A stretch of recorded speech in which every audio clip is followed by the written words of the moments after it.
Ladies and gentlemen, Cam Ward is solidifying his Heisman campaign with a seemingly convincing offensive win from the Miami Hurricanes against the Louisville Cardinals. As I record this, Louisville is currently marching down the field, and they are on the 5 yard with a minute left. But I'm going to assume that they're not going to be able to get it done, and I'm going to be able to switch up things. They are down 14, so if they do it, hey, live in this video, we will be remixing some things because I don't have a lot of bad to say about Louisville.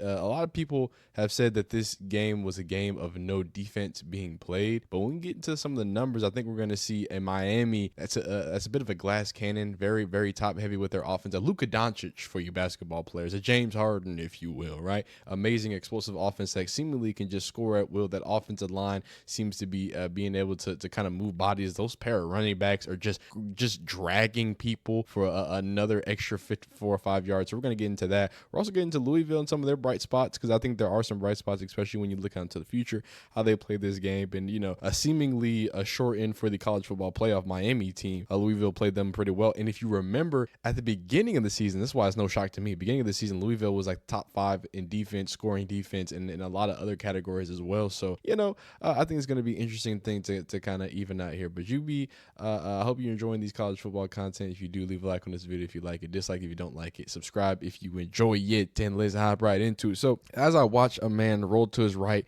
and throw it to nobody in his left with 59 seconds left in this particular competition, this was an offensive game, a purely offensive game. Cam Ward can score, I think, quicker than anybody in the nation, and at least more efficiently than anybody in the nation. I mean, the way that he gets down the field, the way that he orchestrates things is phenomenal. But I really have to put do I have the box score up? Let me make sure I have the box score up. I really have to give it to these running backs. That's why I wanted to see these stats for Miami's rushing. Yeah, 222 yards rushing. I really feel like Fletcher and Martinez were just making an amazing impact every single time they touched the ball. I mean, they split about the same amount of carries. One average 7.4, one average 5.6. And Louisville just scored a touchdown as well. So that's something to keep your eye out on. Onside kick coming soon. Both of these running backs really impressed me. Not that they weren't good at all, or not that I didn't think they were good backs, but I feel like they really came up huge in this game, in a game where a time of possession needed to be happened, right? Being able to take the ball out of that other offense's hands was the most important thing tonight, right? I mean, today, Louisville is at home. They're juiced up. They're moving. They're getting special teams touchdowns. They're getting, the defense is chiming in and making good things happen. Like, it's going to be hard just with those things. As my alarm goes off, son, it's going to be hard not to have a multi-dimensional offense. And I say that with, Cam Ward just having a great game, 21 for 32, 319, four touchdowns, no interceptions. And the biggest thing that I always give criticism, if you can even call it criticism, towards Cam Ward is that, he's almost too confident. And the only reason, what I mean by that is that he's so talented and he's so calm that it's almost like when you're watching him play, he plays as if he can make every throw. He can make every play. He can sit back in the pocket on every single play and make something magical happen. And, hey, I'm not doubting that he can, but I think we see him get into the trouble that he puts himself in those ways, the picks he throws, the crossbody stuff. Did not seem like that. This was not a game where Cam Ward was bad. It's not a game where Cam Ward allowed it. I know there was a fumble, I believe. It was a pretty big deciding fumble here. I know that was huge, that fumble recovery for that touchdown. Louisville was just playing a team game. I mean, and I say that, but Mr. Tyler Sherg, don't know how to pronounce his last name, 342, 4 touchdowns, 31 for 52. I mean, just a different day than Cam Ward. Cam Ward with such explosive play. Like, this is what I mean by efficiency and effectiveness. It's just slicing and dicing with these big boy passes, as opposed to Tyler. Look, no disrespect to him, 31 for 51. That's a crazy. He threw 51 passes today. Shout out to number 9, 342, 4 tutters. He got the ball where he needed to be. Spread it around town as well. Sorry, I'm looking at the wrong thing. He spread it around town as well with a total of a lot of receivers. I'm not counting all that. And then from the receiving yards as well, this Miami defense is scaring me a little bit. Is scaring me a little bit. Not that Louisville is bad. In fact, let's take a look at the numbers, because I don't like talking without looking at the numbers. I'm not saying that Louisville is a bad offense. In fact, if you look at it, they're about top to mid. They're top to mid in third down conversions, top 16 in yards of play. So this is an explosive offense. Top 30 when it comes to points of play, top 25 in yards a game. So this is an offense that spreads it around town and sprays it around town, going against a defense that's not that phenomenal. That's pretty. The numbers say differently. I don't know. The numbers say this is a pretty decent defense. The numbers say opponents' points per game, top 31. Number 16, opponents' yards per game. Oh, by the way, onside kick. Miami's got it. That's game.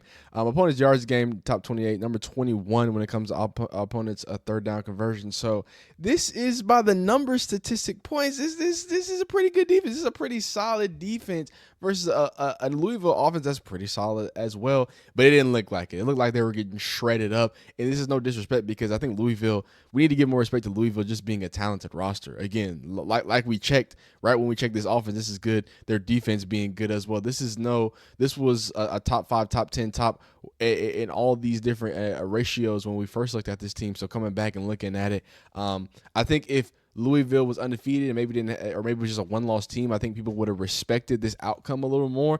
But if I'm being honest with you, that's why I said at the top of this game, now that we know that the game is over, I was buying some time. Now that we know for sure that the game is over, that's why the first thing I said was that I think this is a solidification of Cam Ward's Heisman campaign.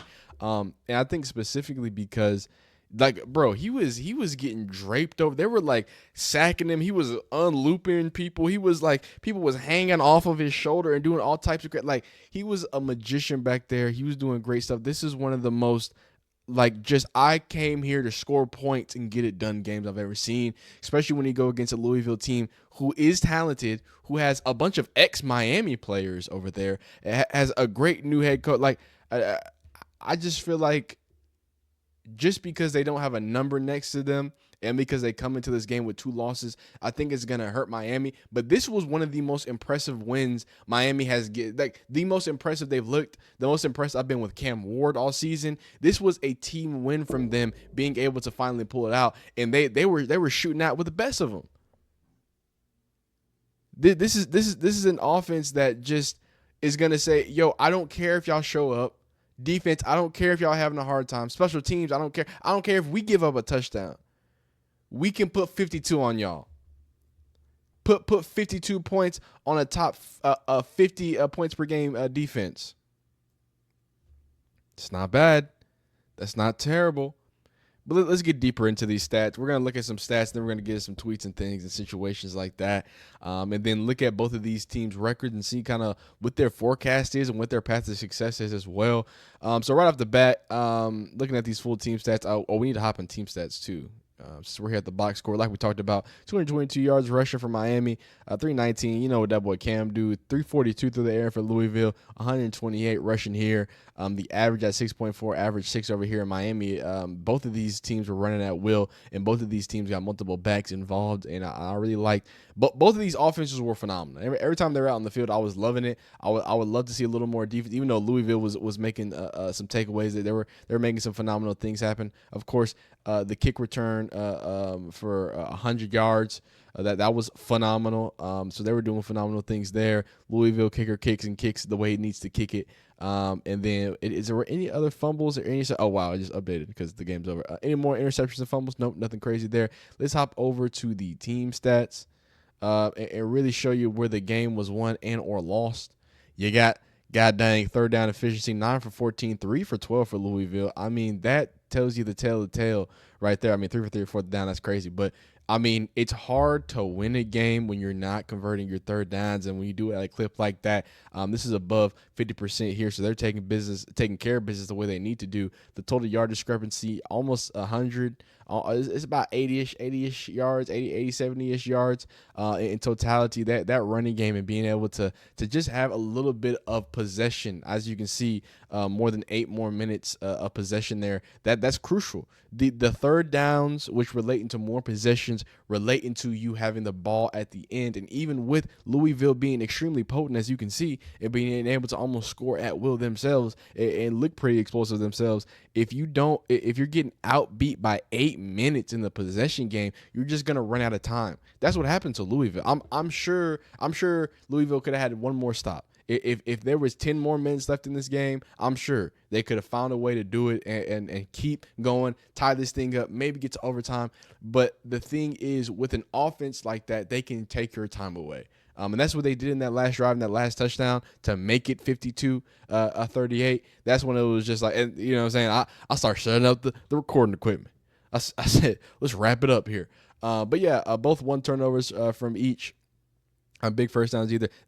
There was a crazy, I will say, there was a crazy little third down, not third down, but it was a fake, not fake, but what's it called? People are saying that they got bailed out again. You know what I'm saying? People are saying that Miami got bailed out. I don't believe them. I don't believe that little that pass that should have been a pass that can't be a pass here. But let's get into a few more numbers here, and then we'll get into that. EPA of play, obviously expected points of play, 77th percentile for Miami and 97th percentile. This is coming into the half where things looked a little different. Success rate at 45, the 68th percentile from Miami, and the 94th percentile from Louisville. EPA drop back, EPA rush, 92nd percentile, 99th percentile. This was a lot of nastiness. Defense run stuff rate, 16th percentile and 0th percentile. I don't think I'm smart enough to know what these numbers are. Never mind. Crazy turn of events. Again, Miami had this game coming in the half. They were up 2 touchdowns, and then of course that big kickoff return. This was just a phenomenal game. Let's just say that. Let me just wrap that up. But as you can see, a lot of people feel as if the ACC did it again, and that's the last thing we're going to talk about. And this is why. Oh, first off, there is a few things people are upset about. I can't be mad at holding calls that don't get called, because if you play football, if you watch football, you know the saying, holding happens every single play. It's just up to the ref to call it. So I'm not here to talk about that. Oh yeah, I'm trying to get trying to get fit. I'm trying to get fit on a budget. But no, I just think that at this point, the first 2 times it was like, all right, this is just a team that got kind of saved by the bell. This one wasn't saved by the bell. It was a very, very close one for that pass that was an incomplete pass, instead of it being a fumble. Which, shout out to the refs for letting them play it out. Like, they were, I think the fact that they allowed them to get that touchdown and then reviewed it, I think that tells me everything I need to know about the non-Miami bias. Because if they just called that play incomplete, they're rolling, they're getting on to the next play. It doesn't even matter. But the fact that they allowed them to do it, allowed the play to go, allowed the touchdown to stand in. If you're not familiar, you know what I'm saying, with how the review system works, you know, it's harder to overturn something on the field than it is to presume something, right? You have to have without a reasonable doubt. I know it's like we're in court or something, like beyond a reasonable doubt that, hey, no, this is confirmed XYZ. So the fact that they did that, they confirmed it. I saw it. It was close, but his hand was moving forward. I think we should give that to him.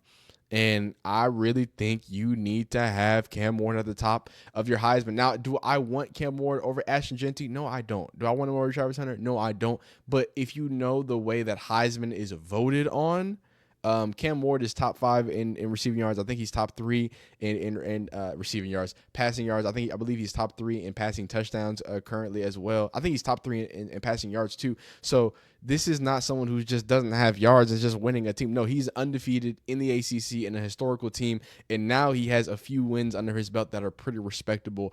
You got to give it to him. And sadly, that's your Heisman for running out there, Miami, man. But y'all be phenomenal. Y'all be amazing. Y'all be great. Y'all leave a like and if you like it. Dislike if you don't like it. And we'll see you next time. Peace. Wait a minute. Comment something down there. Let me know how Miami's going to finish the season at, all right?